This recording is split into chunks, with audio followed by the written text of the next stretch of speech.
I feel like I'm somewhat of an anomaly politically because I'm always reading about or meeting people who voted for Biden in 2020 and are now voting for Trump. But I don't think there's anywhere near as much talk about people like me who voted for Trump in 2020 and are now voting for Harris. Sometimes I think about it and I'm like, how did I get here? I was a staunch conservative growing up, and there was no doubt in my mind ever at any point, unless Andrew Yang was the nominee, that I was going to vote for Trump in 2020 because I turned 18 2 months before the election. To really bring that point home, I used to run a conservative meme page on Instagram back in 2017. I went from that to voting for Kamala Harris. It's important to mention, by the way, that I was never a registered Republican, nor am I now a registered Democrat. I've always been an independent. And I wanted to go through the things that brought me to this point. But the overall theme is just the blatant hypocrisy of the Republican Party, and specifically the Trump wing of the Republican Party. And that was on 4 major issues. The first one that had me scratching my head a little bit was the Supreme Court. In 2016, a Supreme Court justice died, and even though it was nearly a year before the next president would be sworn in, Republicans refused to even consider Obama's nominee for the Supreme Court on the grounds that it was unfair to appoint a Supreme Court justice so close to the election that the voters should decide by picking the next president to appoint them. Now, I've always thought that anything like that is just stupid logic, because in March of 2016 was when Obama nominated Merrick Garland. That's 10 months before the next president enters office. Are we just supposed to not govern or do anything for an entire year? Like 1 out of every 4 years? Anyway, fast forward to September 2020, a Friday the 18th, just like the day I'm filming this. I'm at a Chili's in Rapid City, South Dakota when I hear the news that Ruth Bader Ginsburg died. Now, this isn't February of an election year, it's September. It was literally 6 weeks before the election. But what do Republicans do? They push Trump's appointment through and confirm her a week before the election. I agree with doing that. I think the president should be able to fill a Supreme Court vacancy at any time. Hot take, apparently. The problem is, still after 4 years, I've never heard a good explanation from any Republican on why all the things that they said in 2016 suddenly didn't apply when it was advantageous to them. The second thing is really the biggest reason. I mean, this is why I got off the Trump train before it continued on to Crazy Town. And that was their reaction to the election. After Trump won in 2016, there were a ton of protests, which I thought were pointless. And I had the opinion for years that Democrats were a bunch of crybabies who couldn't get over the fact that they lost. And every conservative made those same type of jokes. I remember this tweet. It was from Tommy Lauren on the day of the 2020 election, and she said, "If Trump were to lose, his supporters will go to work tomorrow just as we do every day. When Biden loses, his supporters will likely loot and riot." And sorry, but I just stopped believing this whole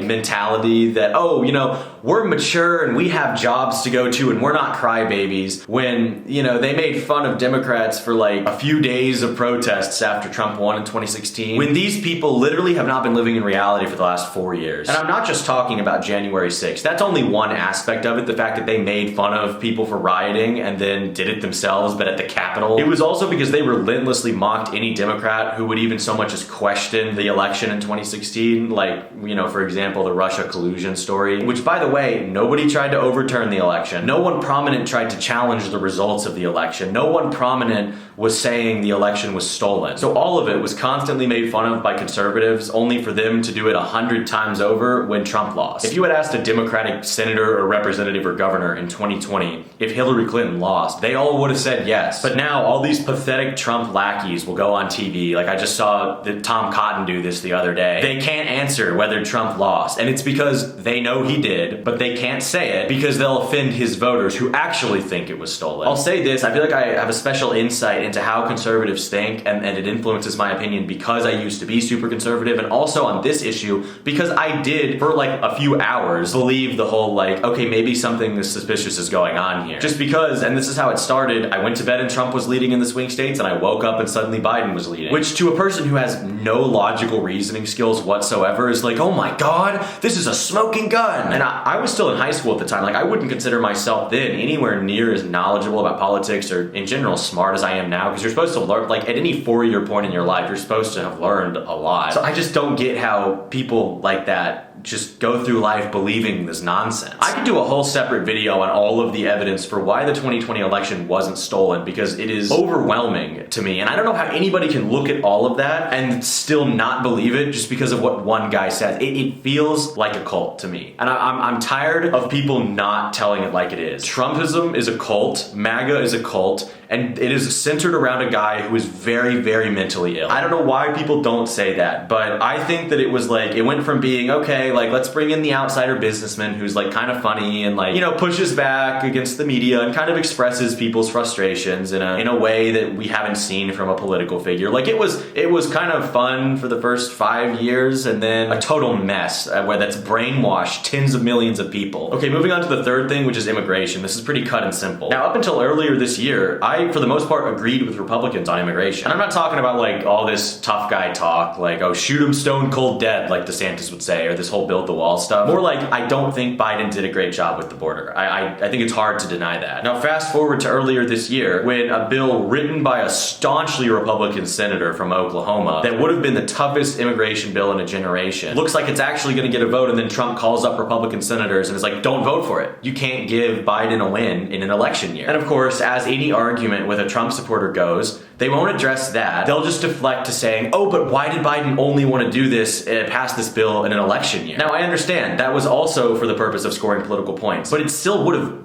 been something. Even if it is a political move, it still would have remedied the problem that Republicans have spent years complaining about. And finally, the fourth thing, this is the most recent, and I had already made up my mind before this, but it really is just an eye roll every time I see it because it's been a new talking point since the assassination attempt. But it's this idea that the rhetoric from Democrats is just so destructive and they need to tone it down and they're going too far. I feel like Democrats did a piss poor job of countering this narrative because tweets like this were getting hundreds of thousands of likes in July. Literally within minutes of Trump getting shot, I start to see all of these posts, even from people like Trump Jr. and Elon Musk, who are like, this happened because Democrats are saying that Trump is a threat to democracy. Like, yeah, okay, sure. That would be fine if the guy that you're nominating wasn't literally the king of extreme political rhetoric. At that rally on January 6th, Trump literally said, you gotta fight like hell or you're not gonna have a country anymore. And that's not even to mention what he's been saying during his current campaign. I saw this video on TikTok recently and it was JD Vance saying, look, like we can disagree with one another, but we can't go around calling our opponents fascists. And then the TikTok cuts to multiple instances of Trump calling Kamala Harris a Marxist, a communist, and indeed a fascist. I don't hear Kamala Harris or any prominent Democrats for that matter saying that Trump is gonna destroy America or that the country won't survive or anything like Trump says at basically every rally. Like, yeah, they say he's a threat to democracy, but you can't complain about that when Trump has been saying literally since the day he left office that Biden and Harris and whoever he doesn't like is gonna destroy America. Anyway, that's my thoughts. I'm mailing in my ballot today, so let's flip Texas blue.